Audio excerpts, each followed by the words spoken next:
Oke, di segmen kali ini gue akan ngebahas tentang single mother di Indonesia tuh susah atau enggak sih sebenarnya. Tantangannya sebenarnya besar banget. Nah, gue akan ceritain apa yang gue dapet di lapangan tentang fakta-fakta single mother yang ada.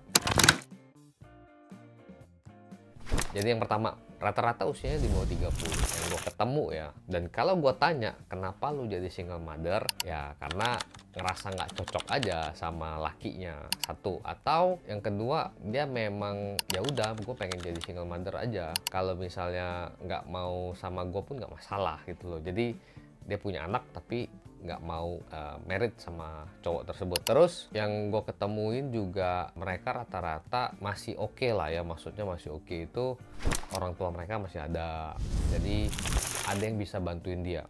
Karena kalau misalnya dia jadi single mother dan tidak ada yang bisa bantuin dia, at least atau berdiri sendiri doang nih, nggak ada keluarga lagi yang nge-backup dia di belakang, itu akan sangat-sangat sulit. Tantangannya besar banget. Karena jadi single mother itu satu, lu harus ngurusin rumah tangga, double job jadinya kan. Kedua, lu harus ngurusin yang namanya keuangan. Lu harus mencari nafkah. Terus yang ketiga adalah emosional kita kalau kita sudah ngurusin rumah tangga, habis itu ngurusin cari uang, hebat banget. Bener-bener emosinya harus betul-betul luar biasa. Dan gue punya temen-temen, ada beberapa temen-temen gue ya, itu ibunya single mother. Kalau gue ngobrol sama nyokap temen-temen gue yang nyokapnya tuh tanda kutip single mother dan hebat-hebat bro, hebat-hebat. Ada yang punya gedung, ada yang punya usaha gede, ada yang punya bisnis yang sangat-sangat menjamur di Indonesia ya. Itu hebat banget, mereka punya kebijaksanaan, keberanian, itu luar biasa. Dan gue tanya, tante kalau misalnya dulu ngegedein ini teman gue si A nih ya, dulu tante gimana cari uangnya? Ya apa aja tante jalanin. Itu luar biasanya seorang single mother di zaman dulu. Karena zaman dulu memang bener-bener dia sendirian banget, nggak ada keluarga yang nge-backup. Kalau zaman sekarang kayaknya lebih gampang ya. Nah, terus tips dan trik untuk para single mother muda nih. Jadi kalau teman-teman di sini, mohon maaf banget kalau ada yang dengerin gua sekarang, Anda sebagai single mother dan masih muda, tips and triknya apa? Yang pasti, yang pertama harus pandai-pandai ngatur waktu. Karena anak kita maksudnya anak single mother ini kalau nggak diberikan perhatian yang penuh ke depannya, pasti anak kita tuh nggak terjaga dengan baik. Mungkin dari sisi mentalitas, emosional, knowledge ya agak kurang. Jadi memang harus ngatur waktunya tuh sedemikian rupa dari pagi sampai siang. Itu ngurusin anak tuh dari pagi masak, ngantar anak sekolah, habis itu jemput anak sekolah, habis siang selesai ngantar les, ngajarin sekali lewat lah, mungkin sampai jam 1 siang tuh ngurusin anak. Nah setelah jam 1 siang ke atas kan kerja.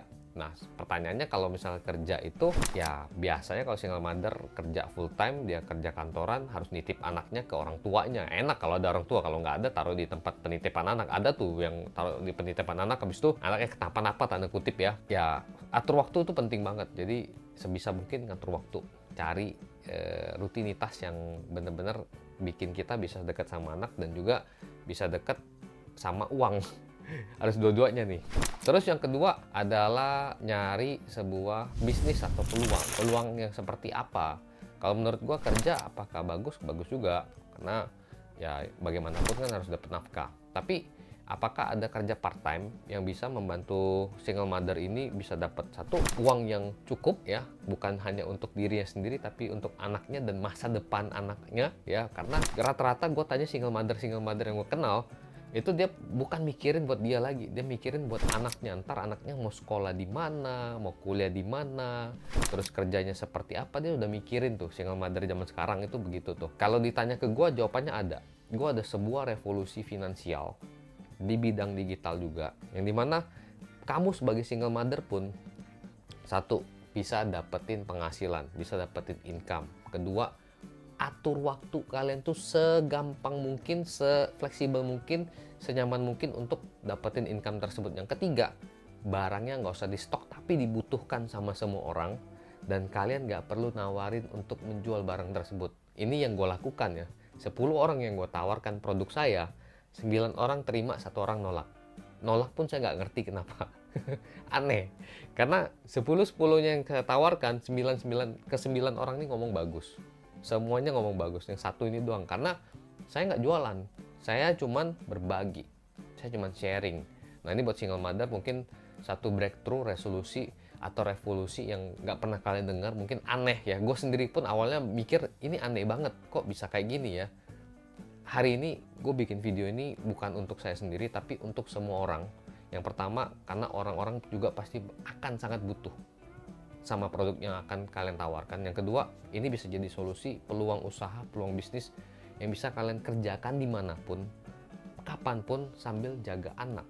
Dan saya rasa semua single mother butuh ini, makanya saya buat video ini. Buat teman-teman di sini yang nonton video ini, Anda sebagai single mother, cek aja di caption di bawah ini. Ada aksesnya ke sana. Saya nggak bisa jelasin di videonya secara gamblang karena saya rasa perlu penjelasan yang lebih detail ya. Kadang kalau sepotong-sepotong kalian nganggapnya wah ini apa gitu loh. Kalian nganggap kayak nggak bener. Tapi kalau kalian dengerin sampai selesai penjelasan yang saya berikan, saya yakin kalian pasti bilang bagus. Jadi mungkin itu aja tips dari saya.